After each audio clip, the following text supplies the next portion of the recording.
تقدم اقتصادها.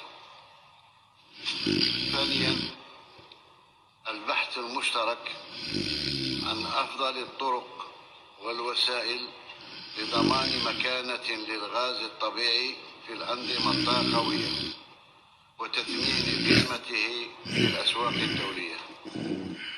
فمن ناحية يعتبر الغاز طبيعي طاقة للحاضر والمستقبل، طاقة نظيفة مرنة